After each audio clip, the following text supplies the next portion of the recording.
Welcome back to another episode of 40 Facts About the 40K Universe. I am your host, Gershwin, and you are watching One Mind Syndicate.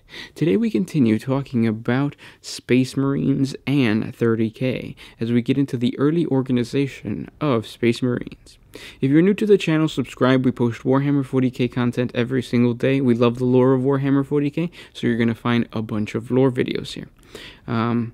And of course, if you have any suggestions, just comment down below and we'll try to complete your request as soon as we can. With that said, let's get into 40 facts on the early organization of the Space Marines. The Principia Belicosa was the tome of military organization, strategy, and tactics of ancient Rome that was utilized by the Legiones Astartes as a source that dictated the discipline, structure, and organization when they were created during the latter years of the Unification Wars in the late 30th millennium.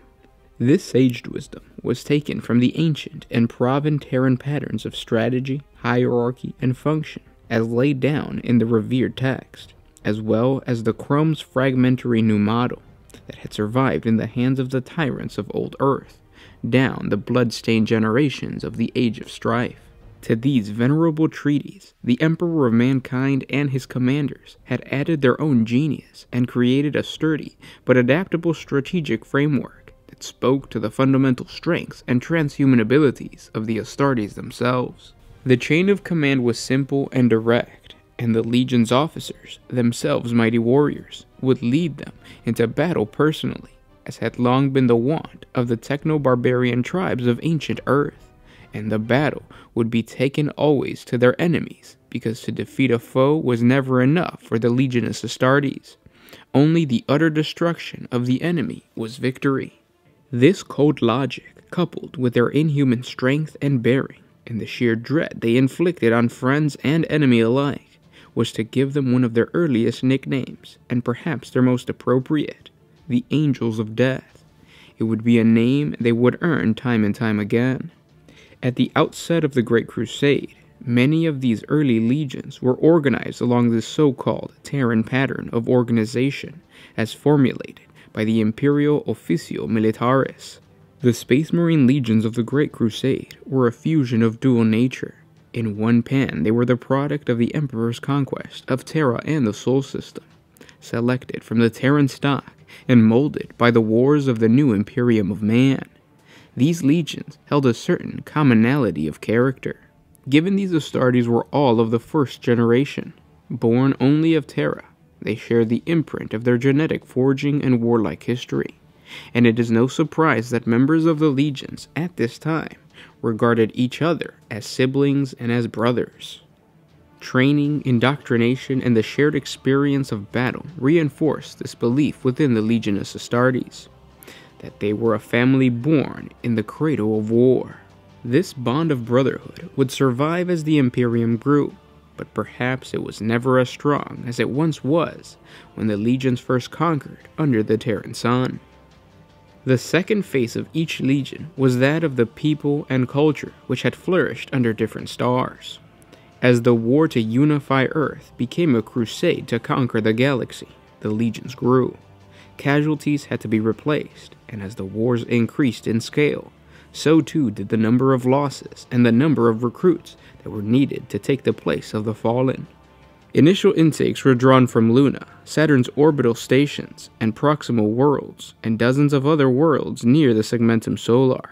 They all fed the legion's need for warrior stock. As this occurred, the Terran foundation of each legion became diluted, but was never overwhelmed, for the warrior tribes and cultures of ancient Earth were many, and their commitment to the Great Crusade resolute. The discovery of the Primarchs, and in many cases the granting of new homeworlds as legion fiefs, most commonly the worlds upon which their new masters had been found. This was to change the character of the Space Marine legions profoundly. Some alterations were superficial: a habit of speech, a change in close-quarter tactics, martial traditions, and warranted additions to legion iconography and even language. But for others, the change would prove dramatic, with entire paradigms of culture, tradition, and even ideology overriding what had come before, such as in what came to be known as the Space Wolves and the Dark Angels Legion. In many cases, the stamp of the Legion and the will of the Primarchs on their recruits came to largely overweigh differences of birth or blood.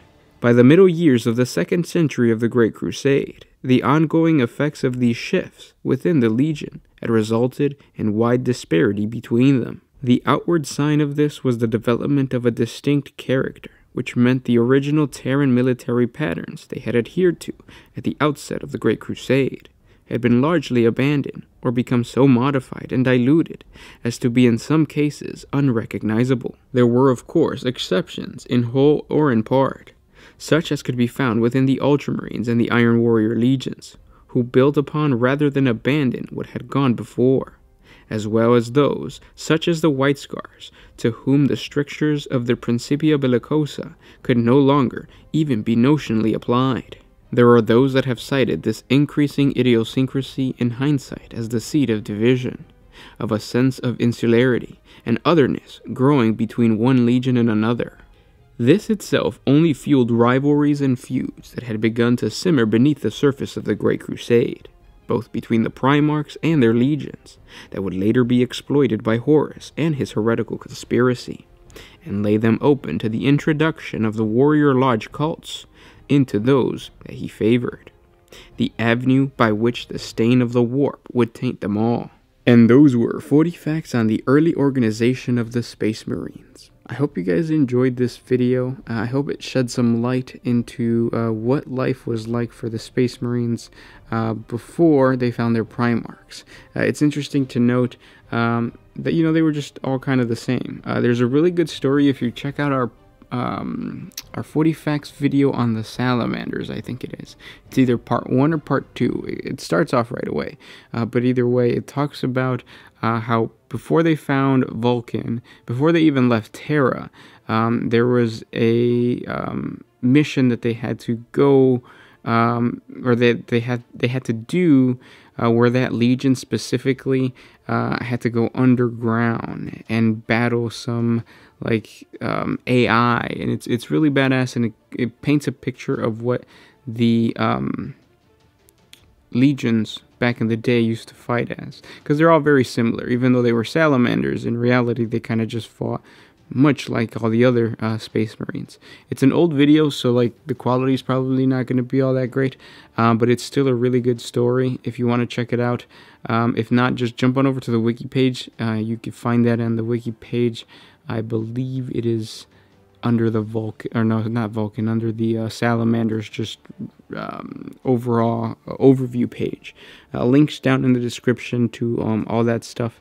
And of course, if you guys have any suggestions about topics of 30K that you guys would like us to talk about, anything broad or anything that you guys would like a little bit more information on, just comment down below and we'll try to create a video for you guys. If you guys like what we do, help us out by sharing our videos. Share these videos with your friends on Facebook, Twitter, or whatever social media you guys use. It really helps out the channel. It gets the message of, the awesomeness of the lore of Warhammer 40K out there. And really that's what keeps people playing Warhammer 40K. I've noticed that whenever I haven't talked to my play group in a while, I send them a picture of either a really cool model with a little snippet of lore, and that gets them going, and they want to play again. So if your play group has been kind of sleeping on you during this winter season, send them a lore video, and hopefully that sparks their interest again and they start playing. If you guys want to support us a little bit more, jump on over to Patreon. A simple $1 a month helps us create more videos, and you get some extra videos along the way as well. If you can't, we understand. Simply by liking, commenting, and sharing, it helps out the channel. But with that said, guys, I'll see you tomorrow. This was Gersh1 with One Mind Syndicate, signing out.